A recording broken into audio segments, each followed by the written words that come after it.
Welcome, welcome. I'm excited to be here with you today and glad that you have joined us for my show, It's Okay.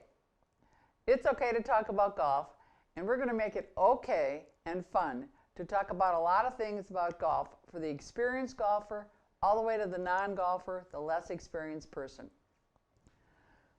Why another golf show? The times are perfect.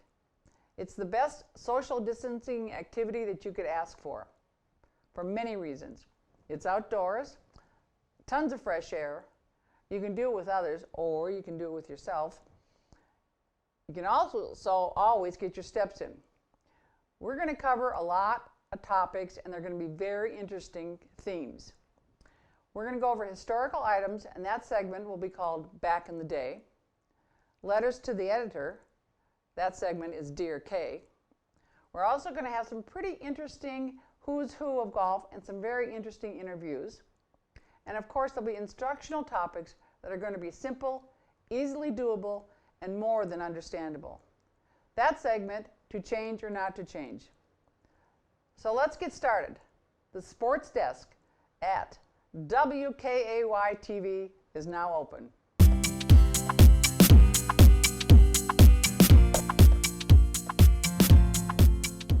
Back in the day.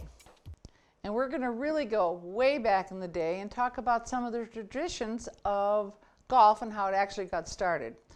And as the folklore goes, it really got started in Scotland, back on the shores in the 1400s. But we're going to talk about technology and back in the day, and we're actually going to talk about the golf ball. Now, the golf ball started way back when in the 1400s, and golf actually started with a wooden stick and a rock, and that's how they played. Then about the 1600s, they came out with technology, and that's why I actually have a top hat today, and you're going to be wondering what this is all about.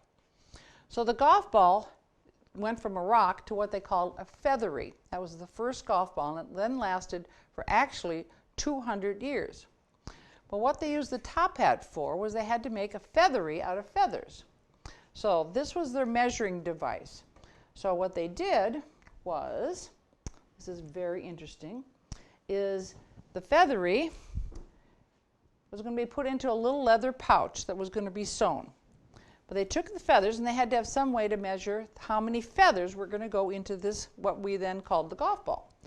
So they took their top hat, and they took feathers, real feathers, and they stuffed the top hat full of feathers, a little messy, and they went all the way to the top, so they were sure they'd have the same amount of feathers in each of the featheries. So it gets a little messy. But what they did then was they took the top hat and they put all these feathers and they wetted them down. They were goose feathers. And then they also took a little leather pouch, okay, and they made this, they got this all wet. So they boiled this down, got this wet, and they took all the feathers, that was their measuring device, and then they put the feathers when they were wet into the pouch.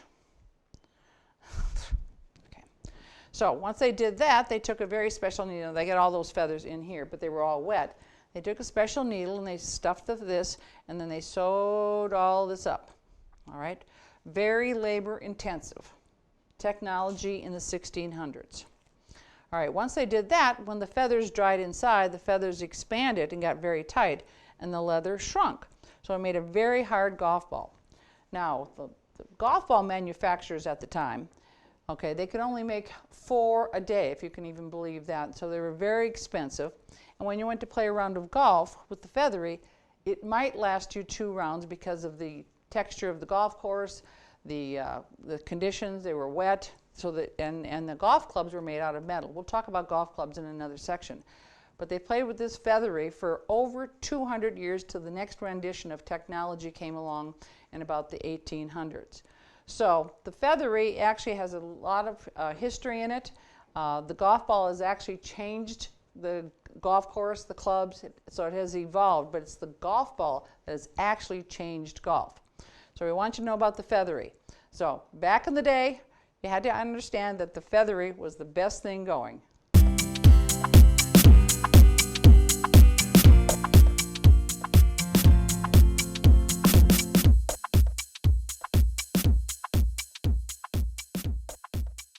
We are here with Michael, my very favorite producer of all time, at Dalton Community TV. And Michael came to me this summer with wanting to have a better swing, but basically wanting to make better ball contact. That was his immediate goal. And what we did was we took a look at his swing, and we're going to analyze that right now. Isn't that about what you wanted to do? Yeah, that sounds good, Kay. Yeah, I was having a lot of problems making good contact.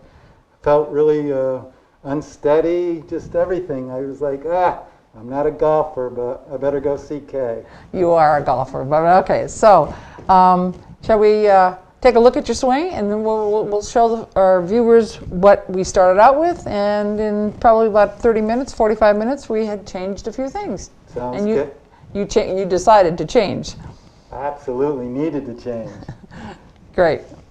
Okay, so here was your swing from this summer, and this is what we started out with. And so you're the handsome one guy in the middle. All right, that's how we're taking it away. How does that look to you? Didn't even look like I took the club back. It seemed real short. When I tried to make contact with the ball, it was like rushing. My body was all out of sync. It was terrible. I don't like it. It even looks worse when I can see it myself.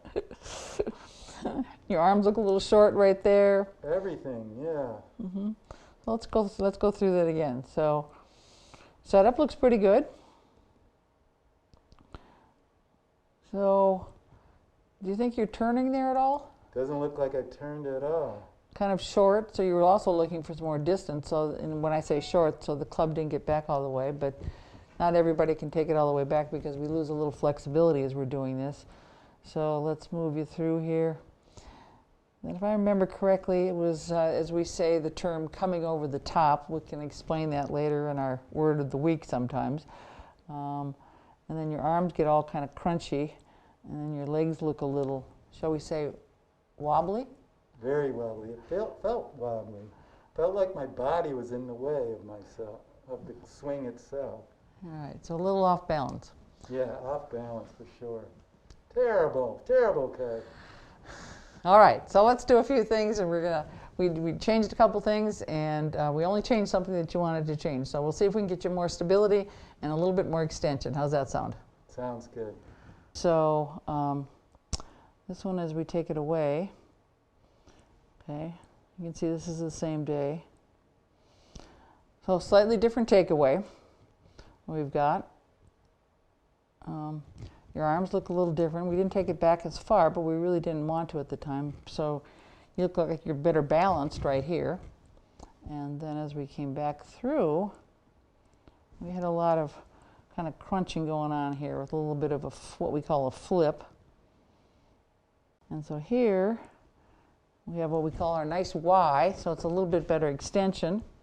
And let's get rid of those lines for a second. And now your back leg looks better balanced, and your arms definitely look longer, better extension. Yeah, that was great. So, in a very short amount of time, you made some pretty good changes, but they're going to take a little time to do it. So we sent you home with some drills, and you came back a week later, and you said you had been making better ball contact, and you were much happier. Absolutely. What I really liked about it, it was simple changes. It was just, through your direction, understanding which way the club head should have been, the club path rather, and it wasn't anything that was taxing or anything. It was very simple. And I definitely got better results as I went out golfing after the lesson, so I'm happy again. Great. Better ball contact. And this one over here, when you first started out, you were trying to turn your hips, but you were coming over the top and slicing the ball terribly. This one, we actually told you not to turn your hips. We got your hips turned better and better balanced by not turning your hips. So people want to stay tuned for how we're going to talk about how not to turn your hips. But you're much better, and I'm glad you're happier. Yeah, I am, boy. And I tell you, for all you hackers like me, pay attention to this show. They're going to make golf much easier and much more fun. Good job. Thanks, Kay.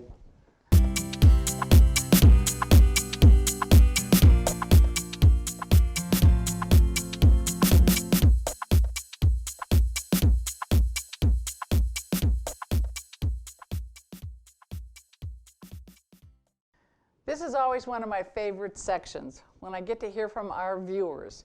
So these are the letters to Dear Kay, and I can't wait to hear what our first question of the day is. Dear Kay, my friend and I are often paired with other golfers who are much better than we are. We rush, we play worse than we ordinarily would.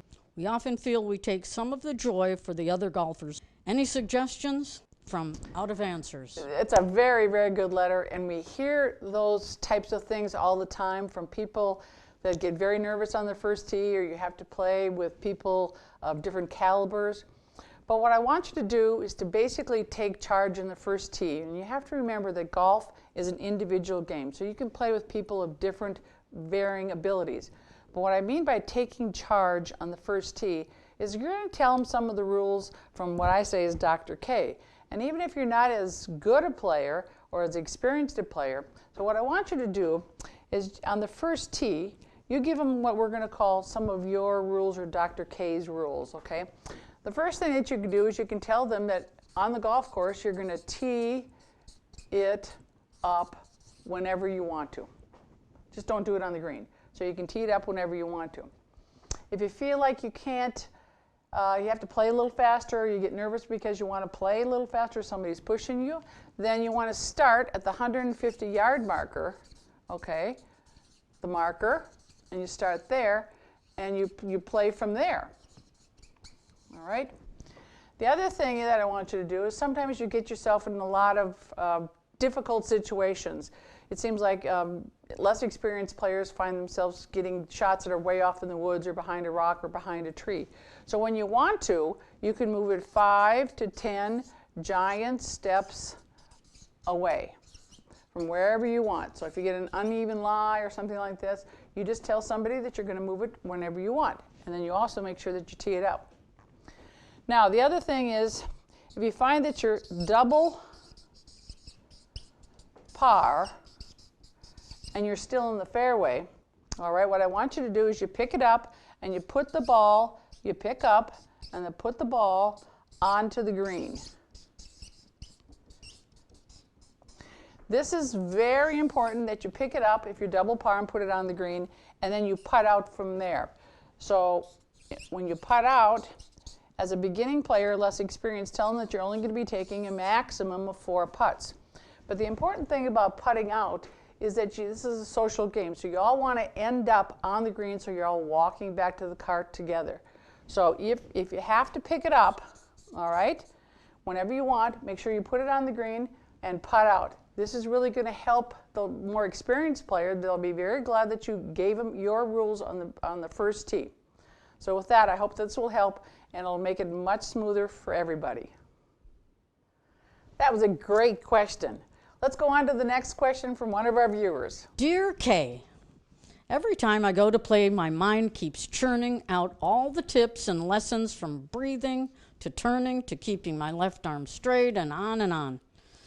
How do I stop my brain from sabotaging my round? From Out of My Mind in Minnesota.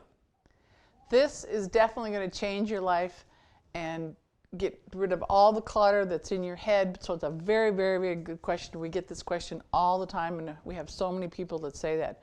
So this is actually what you feel like is what we call helpful Harry, and you have 1,001 things that seem to be going on in your head that you're supposed to do in 1.2 seconds. So we're going to get rid of all this stuff in your head we're going to declutter that 6-inch attic. What we're going to talk about is going to change the way you address the golf ball and change your golfing life. And it's going to make it so much simpler and get rid of that 6-inch attic and all that clutter that's up there. Typically, this is what we see. And then dressing the golf ball. People walk up, what I call the penguin walk.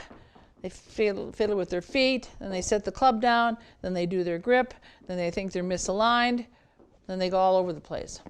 So it's out of order is what this really is. You don't set your feet first. So what we're going to talk about is what we're going to call G-cap. All right? These are going to be the 4 pre-swing things that you do before you get set up, and it's going to take care of a lot of things. So it's G, C, A, and P. What this means is the G is going to stand for grip. The C is going to stand for club head.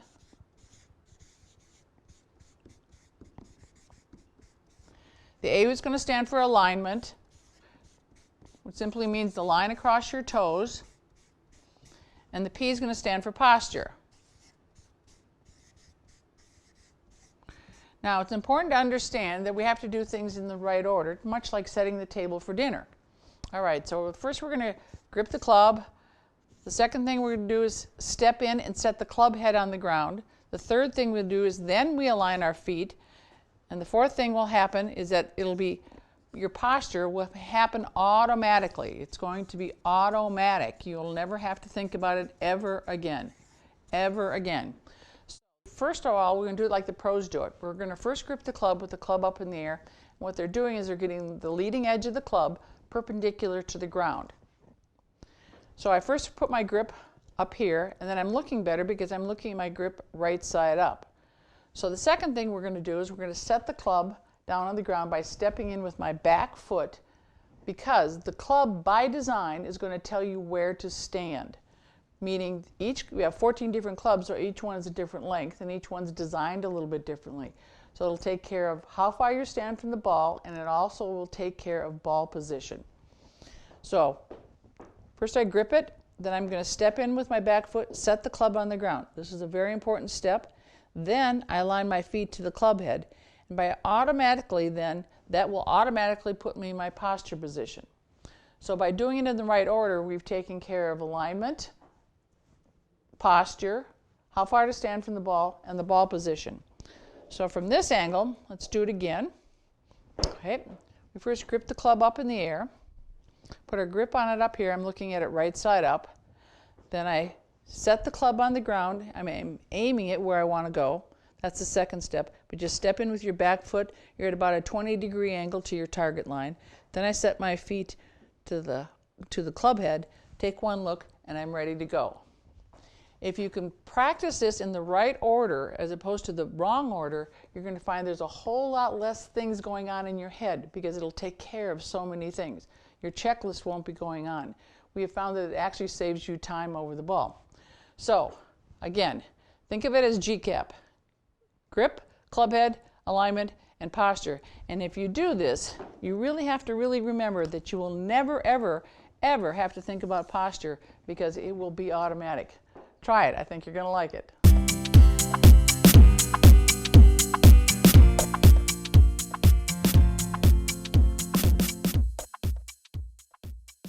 This segment is about golf rules.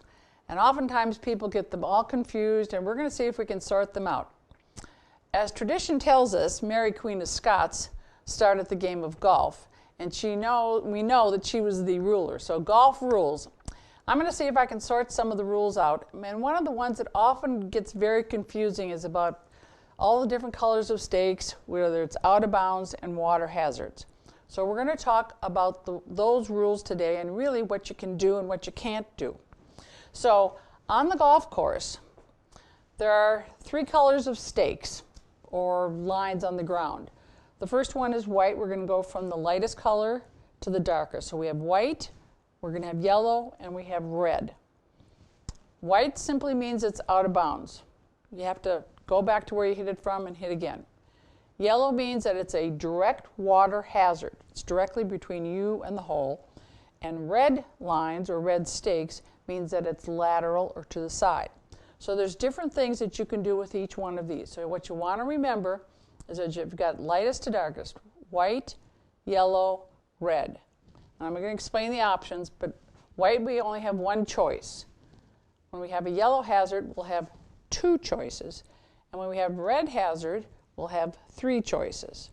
So let's go to a real life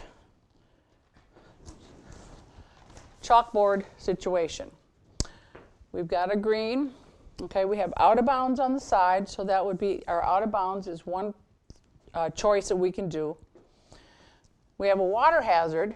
Okay, the water hazard, here's our little golf ball with all its cute little dimples.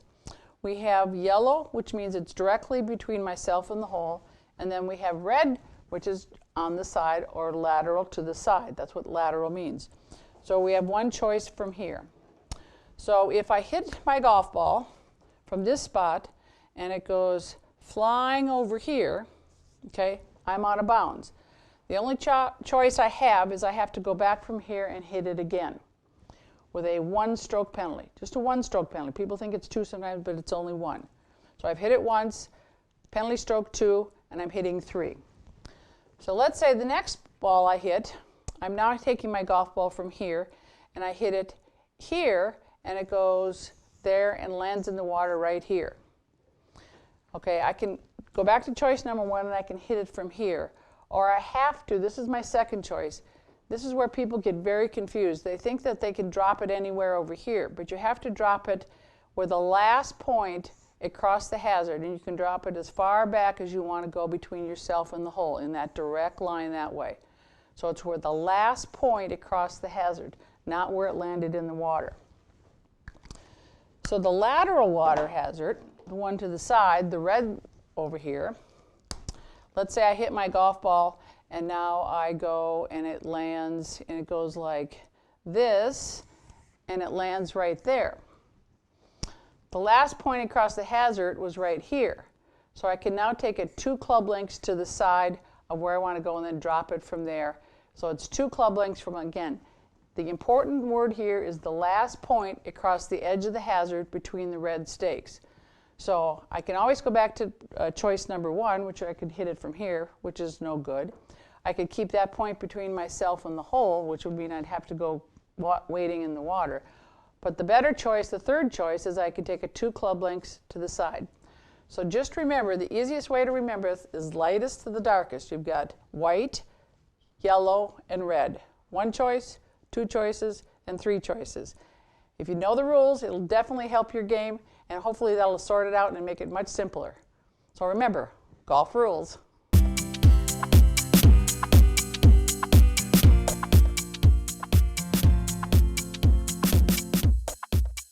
Welcome to Tee Talk. It's always very interesting to see who I run across on the tee. And this week's guest is a very favorite of mine and one of the great women golfers ever. Our guest this week is Nancy Lopez, and kind of a couple of interesting facts about Nancy and I. We went to our first qualifying school together way back when in Detroit, and we've been acquaintances and friends ever since then. And I had the opportunity a couple of years ago at the Arnold Palmer Invitational down in Orlando to run into Nancy, and we had a little chat, and it was just after our great friend Arnold Palmer had just passed away, and we talked about what great friends they were, and I also had the opportunity to work with Arnold for about 10 years.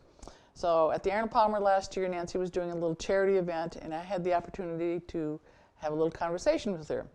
So we're going to tune in to see what we had to talk about, and I think you'll find it very interesting. Are you here? Thank you. It's great to be here. Why are you here? Well, you know, we miss Arnold. We definitely And miss it's just Arnold. really great what keeps going on, because we have to keep his legacy going with what he did with cancer research and the Children's Hospital and everything else that goes on at this event. We need to keep it going and keep it alive. Well, you're a great ambassador yourself, and you keep everything alive. So Well, your thank legacy, you. yeah. So I can remember when you were out at the Nabisco Dinosaur, you and Arnold were on a hole hitting shots and promoting women's golf then. So. Absolutely. I think it was all about promoting golf. You know, Arnold was such a great ambassador, and you know, like I said, we miss him a lot. I miss being able to know that I can call him once in a while and say hi to him and see what's going on. But he was golf for so long, and I still think of him every day. Well, you're terrific. He was the king, and you're the queen. Oh, thank you. You're thank welcome. you so much. Thanks for stopping talking to us. Sure, thank you. Okay, thanks, Nancy. Nice to see you. Thanks. Nancy is just one of the best ambassadors to golf that ever was. LPGA Hall of Famer, and just a great lady, always had a smile on her face, and an absolutely terrific golfer. So stay tuned next week. We will have more great interviews.